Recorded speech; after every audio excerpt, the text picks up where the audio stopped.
o Rui Costa, que ele falou que é comunista, né? É amigo do Jones. E... ele defendeu pra gente claramente que a população deve ter o direito a ter arma, que a população tem que estar armada até pra uma possível revolução, igual a gente falou aqui. Ô, Rodrigo, isso é conversa de pequeno burguês otário. Sabe quanto é que custa uma pistola Glock? 10, 12 mil. Quantos trabalhadores ganham salário pra ter uma pistola Glock de 12 mil reais, Não Rodrigo? Não tem. Então, Rodrigo... Hã? Conversa de pequeno burguês delirante, porra. Ah, não, porque pra armar a classe trabalhadora. Meu amigo, 70% da força de trabalho brasileiro ganha até 3 salários mínimos. Não precisa saber, a cada 10 trabalhadores, 8 não tem dinheiro, não tem condição e nunca vai ter, na economia neoliberal atual, condições de comprar uma pistola legalizada que custa 10 mil reais. A única arma que a galera vai comprar, se for comprar, é um 38 na feira do Troca, que custa 800 conto, enferrujado, com numeração raspada, que já matou umas 3 pessoas e circula de maneira ilegal. Esse negócio de legalizar a arma com a desculpa de armar a classe trabalhadora, isso é conversa de playboy otário. Isso é mentira. O processo legal pra você tirar o registro, ir na Polícia Federal, fazer os exames, não sei o que, isso custou uma fortuna. Não vai. Meu irmão. Qualquer pessoa que quiser ter uma pistola de qualidade, uma Glock, uma .45, vai levantar 20 mil por cima. Quem é o trabalhador que tem 20 mil disponível pra... Peraí, pô. Vamos esquecer esse cenário, então, que é o de hoje. Num cenário onde você tem a facilitação, sei lá, de subsídio do Estado. O cara troca a arma dele e pode comercializar ela ali. Todo mundo vai ter direito. Você acha que o cidadão, sei lá, o trabalhador deveria ter uma arma ou não? Veja, isso... Porque o governo pode agir de forma direta sobre isso. Vamos lá. Tem algumas falsas polêmicas aqui. Primeiro, circulação facilitada de armas não garante revolução. No pré-Primeira Guerra Mundial, os partidos social-democratas da Europa todos tinham milícia operária. O Partido Social-Democrata alemão tinha uma milícia operária com mais de 200 mil homens armados. Isso não garantiu revolução. Quando veio a Primeira Guerra Mundial, o Partido Social-Democrata alemão abraçou a sua burguesia, votou a favor dos créditos de guerra e botou os proletários para se matarem uns aos outros. Segundo exemplo histórico, Estados Unidos está armado até os dentes, né? Isso não garantiu revolução nenhuma. Qualquer lanzudo nos Estados Unidos pode ter arma, qualquer sindicato, qualquer movimento social pode se armar. Então, assim, isso não garante revolução. Isso por um lado. Por outro lado, quando a classe trabalhadora quer se armar, nunca foi difícil na história conseguir arma. Seja no Chile, do Salvador Allende, seja na Venezuela, seja nas guerrilhas aqui urbanas contra a ditadura, nunca foi difícil conseguir armas. O difícil é você criar o aparato organizativo político que tem a capacidade de confrontar o poder burguês. O Lenin, por exemplo, quando ele pensou a estrutura do jornal dele, lá, a ideia era criar uma rede logística de distribuição de jornal que fosse tão eficiente na sua estrutura de distribuição que essa rede logística de jornal se transformasse, quando necessário, no exército. Caramba, poderia... A parte da estrutura, então, é isso. Se você consegue, num estado de exceção, numa ditadura czarista, se você consegue garantir a distribuição regular de jornal, você consegue transformar aquilo ali depois no exército. Então, inclusive porque um exército não é um bando de homens armados. Um exército é uma estrutura sociológica própria. A conseguir arma é a parte mais fácil. Percebe? É isso que eu ia falar. Conseguir arma é a parte mais fácil. Montar o aparato político organizativo é a parte mais difícil, por um lado. Sim. Por outro lado, do ponto de vista de segurança pública, quando a gente fala de circulação de armas, a gente não pode falar em abstrato, desconsiderando as determinações sociais da sociedade. Então, todas as pesquisas mostram que quanto mais armas tem em circulação, mais existem casos de violência. Que tipo de violência? Todo tipo de violência, meu querido. Feminicídio aumenta com mais armas em circulação. Assassinato por briga de trânsito. Assassinato por briga no bar, porque tava lá dançando brega e chamou a mulher do cara pra dançar, não sabia, ficou brabo e brigou e tal. Aumenta a violência. Aumenta todos os casos dessas mortes por arma de fogo no cotidiano. Então, isso faz com que a classe trabalhadora morra mais.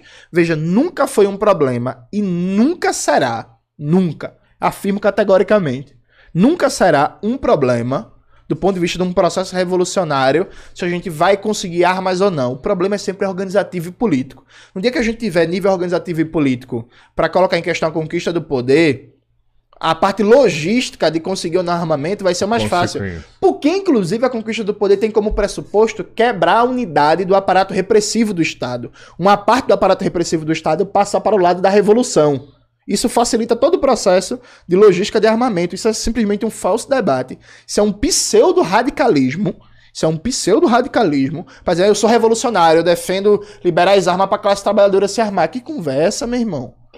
Isso não existe não, pô. E eu fico puto com isso, porque é uma galera que fala de arma, que nem estuda arma, não sabe atirar, não entende, mas vão legalizar arma para legalizar a classe trabalhadora. Parece que tem uma pistola, é 500 conto. Mas você pode ficar puto comigo. Isso daí é um comunista. É o comunista lá comunista que fala que é do Partido Comunista, da causa operária. É outra coisa. Trotskista, né? Que fala que... É outra coisa. Então não é. Só complementando... Hoje você não precisa pagar 20 mil reais pra ter uma arma, né? Você pega por 500, 300 reais, você consegue uma arma. Só que hoje, o armamento da população, ela é funcional pro sistema, entendeu? Porque isso é parte do processo que já vem no Brasil há muito tempo de guerra de todos contra todos. Né? Não tem uma guerra organizada de proletariado contra burguês, não tem nada disso. Porque isso no Brasil hoje é uma guerra de todos contra todos. E armar a população é altamente funcional para que se mantenha as coisas como elas estão no país hoje, né? E no mundo, né? Sabe? Então é pequeno burguês na 10ª potência, né? Ontem a gente falou sobre isso aqui, Jones, não sei se você viu essa parte, mas assim, o Brasil... Eu vi você falando que tava com tesão, hein, Elias? Também. O Elias me cita, a intelectualidade dele me deixa excitado. Não, mas ontem a gente falou sobre isso, que o Brasil é um país que não passa por guerras, porque a gente já sofre aqui interferência do imperialismo americano, e ele não precisa usar a carta da guerra para interferir nas nossas políticas aqui dentro do nosso território. E a partir do momento que a gente se torna um país mais nacionalista, que a gente toma o poder, que a gente faz a nossa revolução, os Estados Unidos vai querer interferir aqui de outras maneiras. Talvez usando até a carta da guerra. E aí? E aí a gente tem que estar preparado. E aí isso passa por uma série de questões. Por exemplo... todo país que passa por um processo de mudança radical, ele estabelece como dinâmica de política de defesa criar milícias populares. Não milícia no sentido do Rio de Janeiro, né? Milícia no sentido de força de reserva de defesa nacional. Por quê? A partir do momento que você quebra o monopólio militar das Forças Armadas e você cria milícias populares, como é o caso na Venezuela, tem as milícias bolivarianas. No Irã tem a Guarda Revolucionária do Irã. Agora, em Burkina Faso, do Ibrahim Traoré, ele criou uma milícia civil revolucionária. A partir do momento que você quebra a unidade do monopólio das Forças Armadas, um general que pensar em dar um golpe de Estado, o cálculo é outro, né? Porque não basta só conquistar a liderança, por exemplo, do Exército, que normalmente é a maior força dentre as 3 forças. Você precisa negociar com várias milícias. Não, você precisa fazer o cálculo da guerra civil. Se existem forças auxiliares como a Guarda Civil Revolucionária, uma milícia popular e tal, você precisa fazer o cálculo da guerra civil. Então, dentre outras coisas, porque na Venezuela nenhum general foi arrastado para dar um golpe de Estado, mesmo tendo contradição com os Estados Unidos há mais de 20 anos. Porque na Venezuela, um general ser cooptado para tentar dar um golpe de Estado é o cálculo da guerra civil. Né? Então, é outra coisa. Mesmo no Brasil... Quando tentaram dar o golpe para impedir o Jango de assumir, o Brizola montou a campanha da legalidade e conseguiu o apoio do Terceiro Exército, o general Machado Lopes, e montou uma rebelião cívico-militar. Os militares, no instante, aceitaram negociar. Por quê? Porque se não negociar, é o cálculo da guerra civil.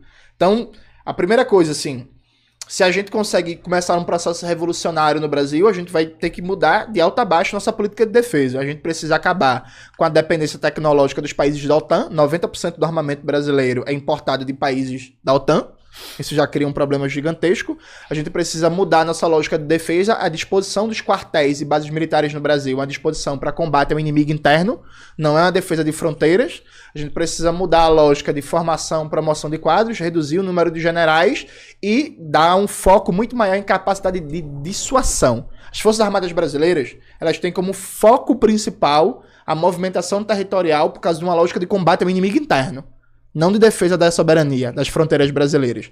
Então aqui é muito mais fácil para as Forças Armadas dar um golpe de Estado, controlar uma greve, matar militante, do que, por exemplo, lidar com a ameaça dos Estados Unidos e dizer que se você jogar um míssil no nosso país, a gente tem capacidade balística para jogar um míssil de volta, sabe? Então, passa por todo um processo de criar forças armadas revolucionárias, estabelecer uma lógica de defesa nacional e, fundamentalmente, enfrentar a dependência tecnológica. Isso é uma coisa central. Ele estuda, vive muito BRICS, China.